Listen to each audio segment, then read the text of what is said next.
جو بتاتے ہیں کہ استنجا کا طریقہ کیا ہے، استنجا کی دعا کیا ہے، جو بتاتے ہیں کہ چلنا کیسے ہے، جو بتاتے ہیں کہ سونا کیسے ہے، جو بتاتے ہیں کہ اٹھنے کے وقت اللہ کے کیا کلمات انسان کی زبان پر ہونے چاہیے، سوتے وقت کیا باتیں انسان کی زبان پر جاری ہونے چاہیے، جو دنیا کے ہر شعبے، ایک باپ ہے تو اس کو بھی بتاتا ہے کہ کیسے باپ بن کے رہنا، ایک بیٹا ہے تو اس کو بھی بتاتا ہے کہ ایک بیٹا کا کیا مان مریادہ ہوتا ہے، ایک ماں ہے تو اس کی بھی عظمت بیان کرتا ہے، باپ ہے تو اس کی بھی تعریف کرتا ہے، اور ایک خاتون ہے اس کے بھی حوصلہ افزائی کے لیے اور اس کو بھی معاشرے میں عزت ملے اس کے بھی حقوق بتاتا ہے۔ غرض کہ دنیا کا کوئی شعبہ ایسا نہیں ہے جس میں ہمارے اور آپ کے سرکار نے رہنمائی نہ فرمائی۔ اس لیے ایک دن کیا، اگر 365 دن بھی آمد رسول کے شکرانے میں ہم ہدیہ پیش کریں، تحائف پیش کریں، غرباء کو کھانا کھلائیں، مسکینوں کا خیال کریں، بیواؤں کو کچھ دیں، قرآن خوانی کا اہتمام کریں، میلاد نبی کو منائیں، 365 دن بھی کم ہے، اس لیے کہ جو نعمتیں ان کے ذریعے سے ہم پر ملی ہیں، ہم پر اللہ کی طرف سے جو نوازشات اتری ہیں، وہ انسان کے بس کی چیزیں نہیں۔ ہم نے اس سے پہلے بتایا کہ انسان کس طرح سے ایک دوسرے کا دشمن، ایک دوسرے کے خون کا پیاسا تھا، اور اللہ نے بیان کیا کہ اگر انسانیت پورا UNO جتنی بھی اس طرح کی تنظیمیں ہیومن بینگ کے نام پر کام کرنے والی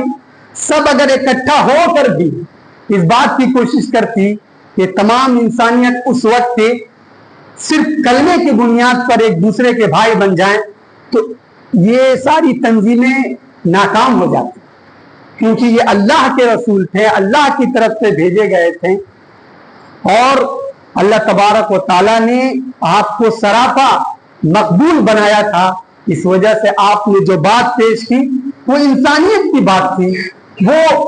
درندگی کو ختم کرنے والی بات تھی، وہ علم کی بات تھی، وہ جہالت کو ختم کرنے والی بات تھی، اور وہ مظلوموں کے حق میں بات تھی، وہ ہر ستم رسیدہ کے حق میں بات تھی، ہر کمزور کے حق میں بات تھی، ہر طاقتور کے خلاف بات تھی۔ اس لیے ہر انسان نے آقا کی بات کو ہاتھوں ہاتھ لیا اور انسانیت نے ترقی کے اس مرحلے کو طے کیا کہ آج اس کا تصور بھی ممکن، ہر شعبے میں ترقی، ہر فیلڈ میں ترقی، ہر میدان میں ترقی۔ آپ دیکھ لیجئے اولین مسلمان جب کوئی کلمہ پڑھ لیتا لا الہ الا اللہ محمد رسول اللہ تو پہلے کی طرح وہ نہیں رہتا، اس کی دنیا بدل چکی ہوتی، اس کے سوچنے سمجھنے کا اسٹائل، زندگی گزارنے کا طریقہ اور اس کے شب و روز کے اعمال ایک دم سے بدل جاؤ، کیونکہ جس آخری نبی کی ذات گرامی پر وہ ایمان لاتا اس کو وہ چین سے وہ ذات گرامی کی ہدایات بیٹھنی نہیں دے۔ کسی کے پاس خالی وقت ہے تو اس کے لیے نصیحت،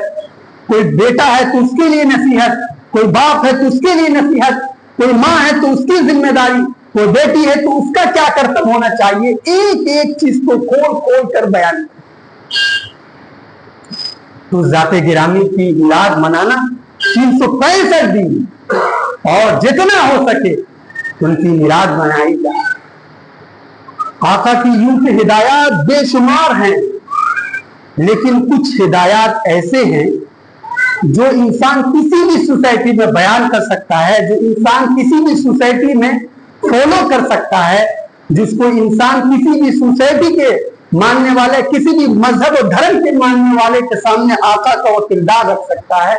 چل میں آپ کے سامنے پیش کروں گا۔ ایک شخص ہے بو زبید نام کا ایک قبیلہ ہے، وہاں سے آتا ہے اور مکے میں کوئی سامان بیچنے کے واسطے آتا ہے۔ آج بن وائل نام کا ایک شخص اس سے کچھ سامان خریدتا ہے اور پیسہ دینے سے مکر جاتا ہے، صاف انکار کرتا ہے کہ میں پیسہ ویسا نہیں دوں گا، کیونکہ گنڈائی کا زمانہ تھا، جنگل راج تھا، کوئی قانون نہیں تھا، ہر بڑا چھوٹے کو ستاتا تھا، اس لیے ہر ایسی جگہ پر جہاں پر دبنگائی والا معاملہ ہو तो आपको नजर आएगा कि हर कमजोर पिसता चला जाता है, हर ताकतवर जालिम बनता चला जाता है। ऐसा ही हुआ, सामान खरीद लिया और पैसा देने से इनकार कर दिया। आका अलैहिस्सलातु वस्सलाम सिर्फ 20 साल की उम्र शरीफ आपकी है, और आप और आपके जितने भी खानदान, खुसूसन आपके चचा हजरत जुबैर बिन अब्दुल मुत्तलिब खड़े होते हैं और कहते हैं कि जुल्म के खिलाफ आवाज उठाई जाए। ऐसा नहीं होगा कि एक ताजिर दूर-दराज से आया और अपना सामान फरोख्त करे और मक्के से वो बेसरो सामान और मक्के से वो मक्के वालों से बदगुमान होकर वो निकले, ऐसा नहीं होने देंगे। चुनांचे उस वक्त के जो मक्का के सरदारान थे सबको हजरत जुबैर बिन अब्दुल मुत्तलिब ने जमा किया और कहा कि इस जुल्म के खिलाफ आवाज उठाई जाए। चुनांचे इसमें सबसे ज्यादा जो पेश हस्ती थी वो आकाए मदनी सल्लल्लाहु अलैहि वसल्लम की जाते गिरामी थी। आपने कहा बिल्कुल ऐसा होना चाहिए, और आप जब नबी बनाए गए, नबूवत से आप सरफराज किए गए, और आप 40 साल की उम्र में जब इस वाक़े का आप जिक्र करते हैं कि आज भी कोई इस तरह के जुल्म के खिलाफ कोई तंजीम उठती है और मजलूमों के हक में कोई बोलता है, तो मैं उसके साथ हूं, उसका धर्म हो मजहब कुछ भी। यहां से हमें एक सबक मिलता है कि किसी भी सोसाइटी में, किसी भी मोहल्ले में, किसी भी इलाके में अगर जुल्म हो रहा है तो आकाए मदनी सल्लल्लाहु अलैहि वसल्लम का ये किरदार पेश किया जाए, और हर कोई उम्मती कोशिश करे कि आका अलैहिस्सलातु वस्सलाम की इस सुन्नत और इस किरदार को अपनाए। आका के हम जर्रे को नहीं पहुंच सकते, लेकिन अल्लाह का हमसे ही मुतालबा है कि हम उनकी मोहब्बत में उनकी इत्तिबा। इंसान आका के जर्रे को भी नहीं पहुंच सकता है जो आपने काम किया, लेकिन अल्लाह का इरशाद है कि लक़द कान लकुम फी रसूलिल्लाहि उस्वतुन हसना, कई लोगों आकाए मदनी सल्लल्लाहु अलैहि वसल्लम की जाते गिरामी में तुम्हारे लिए आईना है, नमूना है। एक इंसान जिस तरह आईने में देखकर अपनी कमी को दुरुस्त कर सकता है, इस तरह से हर उम्मती की जिम्मेदारी है कि जब भी कोई ऐसी सूरत हाल पेश आए जिसमें उसको कुछ रहनुमाई चाहिए हो, तो फिर आका की खुली हुई जिंदगी की किताब पढ़ ले। आकाए मदनी का नबी बनाए जाने से पहले का एक और वाकया है जो इंसानियत के लिए मुफीद और फायदेमंद है। आका के चचाओं में से एक चचा अबू तालिब है, जो आपके ऊपर बेहद मेहरबान और दादा के बाद आपके ऊपर शफकत करने वाले और आपके साथ आपको अपनी औलाद की तरह मानने वाले चचा अबू तालिब हैं। कई औलादें हैं आपकी, और मक्के में परवरिश का मामला है। आका अलैहिस्सलातु वस्सलाम खड़े होते हैं और अपने दूसरे चचा जनाब हजरत अब्बास से कहते हैं कि मेरे चचा अबू तालिब बहुत सारे औलाद वाले हैं, बहुत सारे बाल बच्चे हैं, ऐसा क्यों ना हो कि हम में से हम दोनों अपने चचा की एक एक औलाद को ले और उनकी तालीम और तरबियत और उनकी किफालत और उनके पालन पोषण का खुद जो है हम जिम्मेदारी उठा लें, ताकि मेरे चचा को कुछ आसानी हो। चुनांचे हजरत अब्बास और आकाए मदनी सल्लल्लाहु अलैहि वसल्लम हजरत अबू तालिब के पास जाते हैं और उनसे दरखास्त करते हैं कि अपने दो बच्चे को हम दोनों के हवाले कर दें। आका के चचा फरमाते हैं कि हजरत अली को रसूलुल्लाह सल्लल्लाहु अलैहि वसल्लम ले ले और हजरत जाफर तैयार को रजी अल्लाह अन्हु को हजरत अब्बास ले ले। चुनांचे वो दोनों हजरात लेते हैं। इस सीरत के इस किरदार से हमें ये मिलता है कि अपने रिश्तेदारों की खबरगिरी करें। कोई ऐसा है जो बहुत ज्यादा बाल बच्चों वाला है, तो उनकी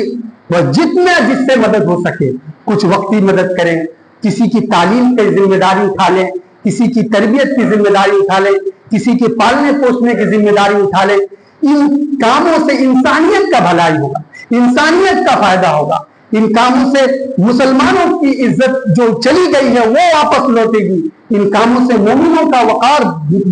और बेहतर होगा। और सबसे बेहतर और सबसे आला दर्जे की बात है कि रसूलुल्लाह सल्लल्लाहु अलैहि वसल्लम की सुन्नत मुबारक है। आकाए करीम रऊफुर रहीम को नबूवत मिल चुकी है और नबूवत की बड़ी जिम्मेदारी आप पर आई है। आप गारे हिरा से घबराए हुए घर तशरीफ लाते हैं اور अम्मा खदीजा रजी अल्लाह अन्हा से कहते हैं कि बड़ी बेचैनी है, बड़ी जो है दिल में जो है घबराहट है, उम्मत के ताल्लुक से अल्लाह ने एक जिम्मेदारी दी है, नबूवत की जिम्मेदारी अता फरमाई है। हजरत खदीजा रजी अल्लाह अन्हा जो आपकी ज़ौजा है, शरीक हयात है, आपको बोलती हैं कि अल्लाह के नबी सल्लल्लाहु अलैहि वसल्लम, अल्लाह आपको जरूर कामयाब करेगा। और चार बातें बयान करती है अपने शोहर की जिंदगी से, हमारे और आपके सरकार की जिंदगी की चार मोटी मोटी बातें बयान करती हैं जो इंसानियत की कामयाबी का जामिन है। एक बताती है कि इन्नका तहमिलुल कल्ला, आप जो बोझ तले दबा होता है, किसी भी तरह का बोझ, चाहे वो किसी के ऊपर लोन का बोझ हो, बाल बच्चे की परवरिश का बोझ हो, तालीम और तरबियत का बोझ हो, फरमाती है कि आप लोगों के बोझ को कम करते हैं।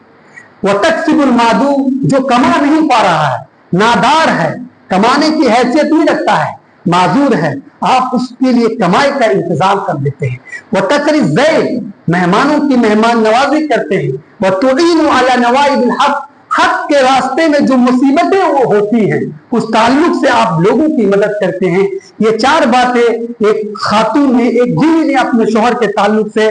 और हमारे आपके सरकार के ताल्लुक से फरमाया कि अगर इंसानियत इन चार बातों की पैकर बन जाए, इन चार बातों को अपनी जिंदगी में अख्तियार कर ले, चाहे उसका कोई भी धर्म हो, चाहे उसकी कोई भी सोसाइटी हो, उस सोसाइटी को कामयाब होने में, उस इंसान को कामयाब होने में और उस शख्स को कामयाब होने में कोई चीज नहीं रोक सकती। मेहमानों का ख्याल करना और